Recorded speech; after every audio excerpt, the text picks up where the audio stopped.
نحمده ونصلي على رسول الكريم أما بعد فأعوذ بالله من الشيطان الرجيم بسم الله الرحمن الرحيم ادع إلى سبيل ربك بالحكمة والموعظة الحسنة وجادلهم بالتي هي أحسن صدق الله المولانا العظيم আমার প্রিয়জনরা আসসালামু আলাইকুম ওয়া রাহমাতুল্লাহি ওয়া বারাকাতুহু। আমার প্রিয়জনরা, আমরা আল্লাহ সুবহানাহু ওয়া তাআলার শুকরিয়া জ্ঞাপন করছি, দরুদ ও সালাম প্রেরণ করি মানবতার মুক্তি দূত প্রিয় নবী জনাবে মুহাম্মদ রাসূলুল্লাহ সাল্লাল্লাহু আলাইহি ওয়াসাল্লামের প্রতি, যার আনিত বিধান আল কোরআনের মধ্যে রয়েছে দুনিয়া এবং পরকালের মুক্তির একমাত্র গ্যারান্টি।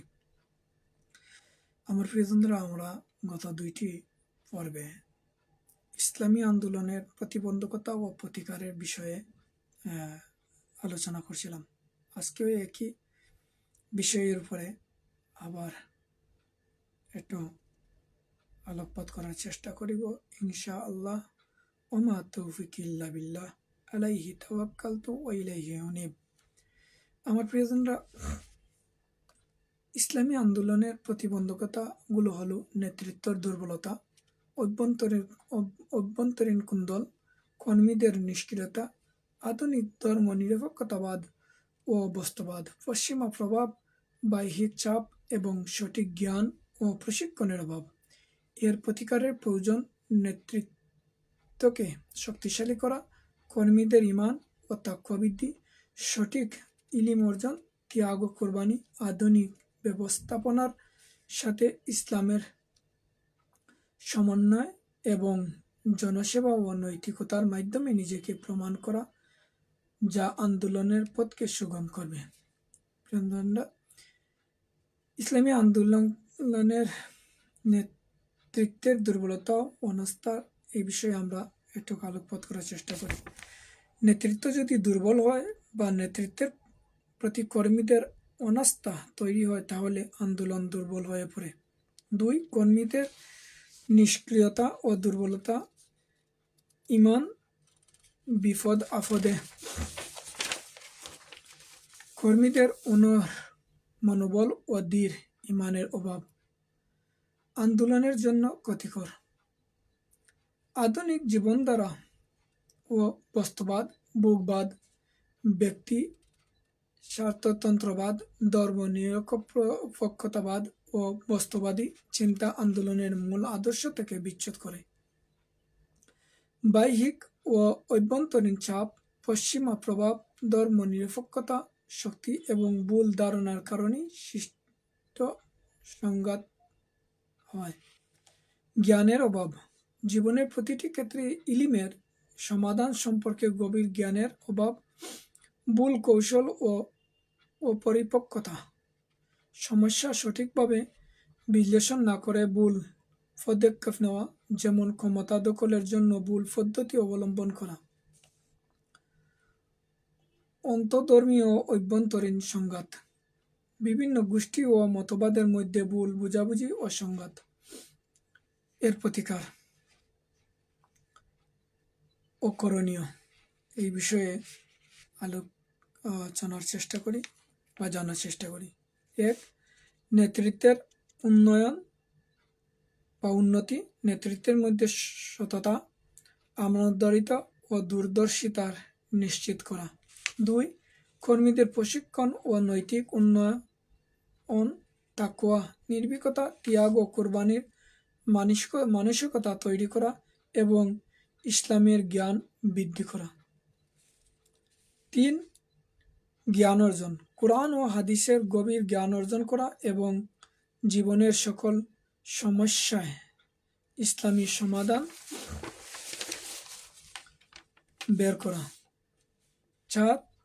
সঠিক কৌশল অবলম্বন, আমি আমার শুরুতেই যেই কোরআনে পাকের আয়াতটি তিলাওয়াত করছি, মানে আল্লাহ সুবহানাহু ওয়া তাআলা উত্তম কৌশল হিকমত অবলম্বন সহকারে কাজ করা। দাওয়াত ও সংগঠনকে আধুনিক ব্যবস্থাপনার সাথে সমন্বয় করে কার্যকর পদ্ধতি গ্রহণ করা।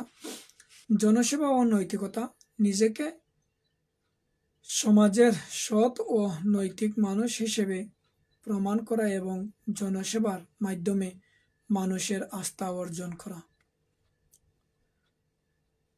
5. সহনশীলতা ও ঐক্য। মৌলিক বিষয়ে একমত পোষণ করা এবং বিরোধীদের দ্বারা প্রভাবিত না হয়ে ঐক্যবদ্ধ থাকা। আমরা পূর্বের এই ভিডিওতে যে আল্লাহ সুবহানাহু ওয়া তাআলা কোরআনে পাকে ঐক্য বিষয়ে সূরা আল ইমরানে খুবই গুরুত্ব দিয়েছেন, যে আল্লাহ সুবহানাহু ওয়া তাআলা সূরা আল ইমরানের উল্লেখ করেন, আউযু বিল্লাহি মিনাশ শাইতানির রাজিম ওয়া'তাসিমু বিহাবলিল্লাহি জামিআন ওয়া লা তাফাররাক।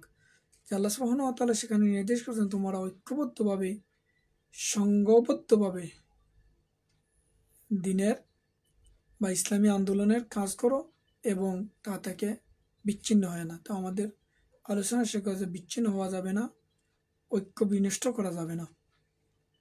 সর্ব অবস্থায় আল্লাহর উপরে তাওয়াক্কুল রেখেই ঐক্যবদ্ধভাবে একমত সহকারে কাজ করতে হবে। 6. ইসলামী মূল্যবোধের প্রচার। বস্তুবাদ ও ধর্ম নিরপেক্ষতার বিপরীতে ইসলামের নৈতিক ও সামাজিক মূল্যবোধের প্রসার ঘটানো।